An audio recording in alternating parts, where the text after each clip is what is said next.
Welcome back mga kabusol. So ayan, nagbuhos na tayo sa ating ginawang puting o foundation sa ating pins o sa ating coral or bakod. Ayan. So yung puting pala nito ay angle bar yan na 1.5 inch ng lapad niya at yung kapal niya ay 4 mm. At may mga dowel din yun na ibinaon natin sa existing na concrete na yan. Okay? Saka natin binusa ng halo. At syempre pinapukpok natin yan para sisiksik talaga yung ating halo. At yung kasama natin, siyempre si Mrs. At si ate yung naka-video nito. So, galawang bisik na naman tayo sa project na ito. Tuloy-tuloy na ito hanggang sa matapos. So, yan, subaybayan nyo kami. At maraming salamat po sa inyong patuloy na pagsuporta sa aking mga ginawang video, okay? So, sa mga Facebook page ko, sa TikTok ko, at siyempre sa YouTube channel. Panoorin nyo ang full video pagkatapos ng intro, okay? Thank you!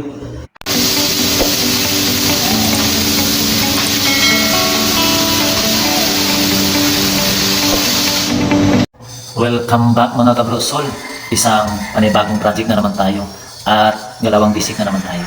Ang importante lang sa ating mga project na ito ay makasurvive sa pang-araw-araw na pangangailangan, di ba? Lagi nating tandaan, to sustain living, we must study, ask, and more practice. Kaya, practice ko ng practice itong hilig ko talagang mag-construct o maghihinang pero sa oras na ito ay nagtibag ako ng concrete na ito para sa ating inbit or ilibing na metal na angle bar para sa ating gagawing pins sa ating condition, sa ating pins, sa ating coral or sa ating bakod. Okay? So, nag-imbit pala ako ng angle bar na dyan na 1 foot at yung bawat agwat niya ay 4 feet. Okay? At yung gagawin nating pins ay, ang mga materialis niya ay steel matting. Steel matting na number 6, yung makapal talaga yung gagamitin natin kasi yun ang gusto ng may-ari din. At angle bar din na 1 by 1/2 ang lapad at ang kapal niya ay 4 mm. Okay? So yan. Kaya steel matting yung ginamit nating material dito sa ating bakod. Kasi yun ang gusto ng may-ari. Yung air ko lang, yung labas-pasok lang yung hangin. Kasi sa ibang mga bahay dito na duplex ay may concrete So yan, steel matting lang. Duplex pala itong bahay nito sa subdivision nito. At hindi tayo pwedeng mag-tie-in sa mga walling nila kasi para sa akin marurupok yung mga walling nila. Okay? Kasi hindi tayo pwedeng magbutas doon. Kung mag-tie-in tayo dyan, gagawa talaga tayo ng panibagong kondisyon. Kaya sa pangalawang araw kong paggawa dito ay gumawa ako ng kondisyon para hahawak at susuporta sa ating pins. Ang ginawa kong pang-suporta na tinayo ko vertical ay pipe. Makikita niyo yan sa pangalawang araw ko sa video nito. So ayan, patuloy lang ang pagtibag ko dyan sa ating gagawing kondisyon. Mag-imbit tayo dyan, mag-imbit. Okay? Mula taas hanggang sa baba yan. Okay? So kung napapansin nyo, may ingay din sa grinder sa taas, sa bandang taas. Kasi may gumagawa din dyan na mga kabakal. Yung bahay ay pinadevelop. So kaya maingay din sa taas. So yan. So yung area plan nito ay napakainit, Talagang wala tayong mapagtaguan na nalilim. Napakainit. So kailangan natin may kasama na mahingian natin ng tubig. Tubig lang ang ating inumin. Huwag yung mga soft drinks kasi mas lalo tayong ma-discuss dyan. Yan. Yung kasama ko pala nito ay yung misis ko. 3 kami at yung anay namin si ate. Yung welder ko na at yung asawa ko ay taga-pintura, nagbigay ng mga pangailangan na taga-abot, taga-abot. So yan.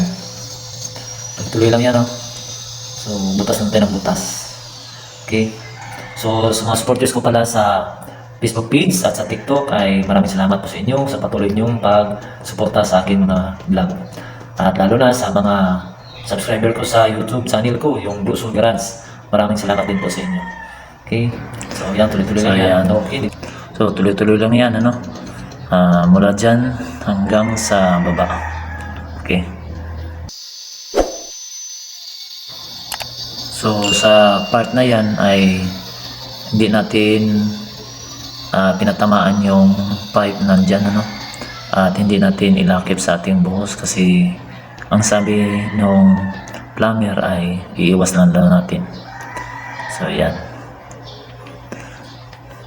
Iniwasan natin yung pipe na yan. Okay? At pagkatapos pala nitong pagtibag natin ay nilagyan natin ng forma, no? Ng plywood at tinalian natin ng tie wire. So ayan, sa manang hapon na ito ay nagbuhos na tayo, no? Nagsimula ako sa baba at yan, tinutusok ko at pinapokpok ko para yung halo natin ay sumiksik talaga yun sa pinakilalim. Okay? Yan. Natapos natin yan, yung dalawa. May inimbid tayo dyan o may nilibing tayo dyan na pipe. Ano pala yung angle bar. May nilibing tayo dyan. Yan, yung si Mrs. No? Siya yung taga abot ng tubig. No? Tatlo kami gumagawa nito. Si ate nga, yung welder ko na anak at si Mrs. Siya yung taga abot. Siya yung taga-pintura rin. At yan. Tuloy-tuloy lang yan. Okay? So, maraming salamat pala sa inyo, mga kabrosol, sa suporta niyo sa aking mga ginawang vlog. At sa mga subscriber ko po sa YouTube channel ko na Brosol Garage, maraming salamat din po sa inyo. Sana ay huwag kayong magsawa sa pagsuporta po sa aking mga ginawang vlog. Yan. Tuloy-tuloy lang yan, hanggang sa matapos. Okay? So, sana ay patuloy nyo kaming suportahan sa aming ginagawang mga vlog. At wala pa tayong mga tutorial ngayon. Okay? Kasi hindi ako gaano karunong nitong paggawa nitong masundre. Okay? Ang sa akin na nito ay based on my experience. Kasi dati din akong helper sa mga mason. Kaya yan, kung ano yung pinagagawa nila, inobserbahan ko. At yan lang, copy-paste lang tayo. No? Ganyan lang buhay talaga. Copy-paste lang tayo. Kung ano yung pinagagawa ng iba, pwede natin kopyahin. Kung ano ang mga dapat na gawin. Okay? So yan, tinusok-tusok natin ulit para sumiksik yung ating halo silalim at papukpukin pa natin yan para mag-vibrate sa iyo, no? Para talagang sisiksik yung ating mga halo. So, ganyan lang. Maraming salamat pala sa mga nagtuturo sa akin dati. Yan, nagamit ko na ngayon sa actual ko na trabaho. Okay? Dati din akong helper sa welder. Yan si Mrs. Helper sa mason, helper sa panday. Pero itong pagmason talaga, yung pagmasa, no? Paghalo, yan talagang pinakahit ko na gawa kasi yung ating balikat ay at ang ating likod ay sasakit kapag maghalo tayo. Ayan.